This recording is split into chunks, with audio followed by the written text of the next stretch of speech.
Daily. Taste the Daily.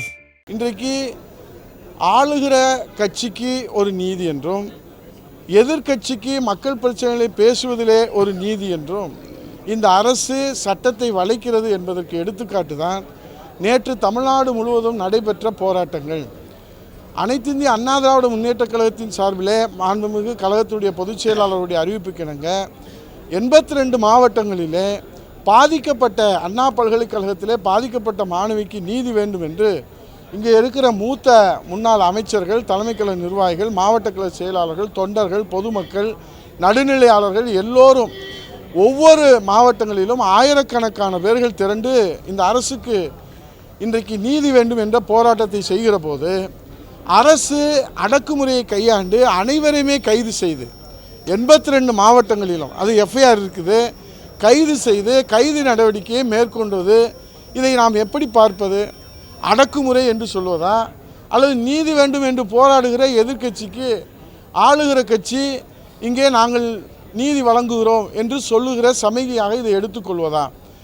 இதுவரை முதலமைச்சர் இந்த பேரவையில் வருகிற வரை அவர் வாய் திறக்கவே இல்லை. இந்த சம்பவம் குறித்து நாடு யார் அந்த சார் என்று பற்றி எரிந்து கொண்டிருக்கிறது.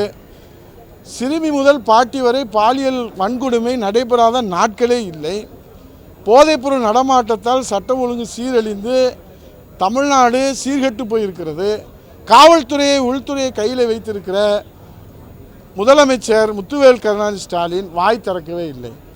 இதை நாங்கள் கவனத்திலே கொண்டு வருவதற்கு நாங்கள் பதாகையிலே கொண்டு சென்றால் பேரவைத் தலைவர் அவர்கள் பல்வேறு காரணங்களை சொல்லிவிட்டு இறுதியாக அதிமுக சட்டமன்ற உறுப்பினர்கள், மாண்புமிகு எதிர்க்கட்சி தலைவர் உள்பட அவர்கள் முற்றுகையிட்டதனால தான் மேதகு ஆளுநர் வெளியேறிவிட்டார் என்று முழு பூசணிக்காயை சோற்றிலை மறைக்கின்ற வகையில் ஒரு அபாண்டமான குற்றச்சாட்டை அவர் அவையிலே பதிவு செய்தார்கள். நாங்கள் எழுந்து விளக்கம் கேட்டோம்.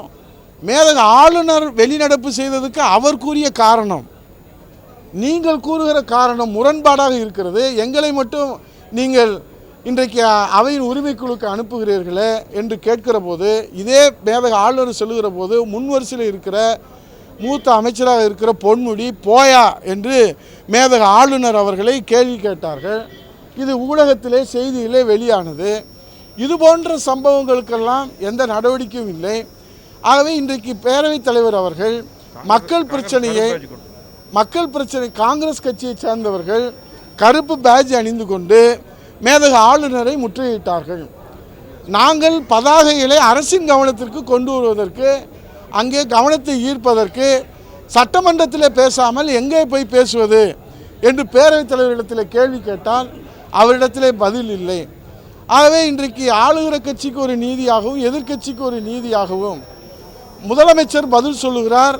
நேற்று நடைபெற்ற ஆர்ப்பாட்டத்தில் நாங்கள் வழக்கு தொடுத்திருக்கிறோம் என்று சொல்லுகிறார். அவருடைய தோழமையில் இருக்கிற கம்யூனிஸ்ட் கட்சியினுடைய தலைவர் பாலகிருஷ்ணன் அவர்கள் விழுப்புரத்தில் மாநில மாநாடு நடத்துவதற்கே இந்த காவல்துறை, இந்த அரசு எங்களுக்கு அனுமதி வழங்கவில்லை, அறிவிக்கப்படாத அவசர நிலை பிரகடனம் செய்யப்பட்டிருக்கிறதோ என்று தோழமை கட்சியில் இருக்கிற பொது உடைமை கட்சியினுடைய தலைவர் பாலகிருஷ்ணன் அவர்கள் சொல்லியிருக்கிறார்கள். அதே போன்று பாட்டாளி மக்கள் கட்சியிலே சொல்லியிருக்கிறார்கள்.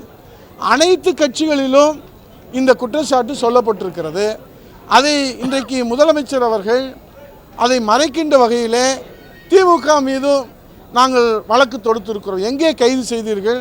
நடைபெற்றதெல்லாம் நகராட்சி பகுதிகள், போக்குவரத்து நிறைந்த பகுதிகள், மாநகராட்சி பகுதிகள், ஊரக பகுதியில் எங்கே நடைபெறவில்லை. திமுக சார்பிலே நடைபெற்ற போராட்டங்கள் போக்குவரத்து நிறைந்த, மக்கள் நடமாட்டம் நிறைந்த பகுதியிலே தான் போராட்டம் நடத்தினார்கள். 24 மணி நேரத்தில் ஆளுகிற கட்சிக்கு எப்படி அனுமதி கொடுத்தார்கள் என்பதுதான் இன்றைய கேள்வியாக முதலமைச்சரிடத்தில் வைக்கிற போது, அனுமதி பெறாத இடங்களிலே போராட்டம் நடத்தினால் நாங்கள் கைது செய்வோம் என்று முதலமைச்சர் பதில் சொல்லுகிறார். இப்போது போக்குவரத்து நெரிசல் நிமிர்ந்திருக்கிற பகுதிகளெல்லாம் எப்போது அனுமதி கொடுக்கப்பட்டது? 24 மணி நேரத்தில் ஆளுகிற கட்சிக்கு அவர்களே அனுமதி கொடுத்து அவர்களே போராட்டம் நடத்தி கொள்ளலாமா?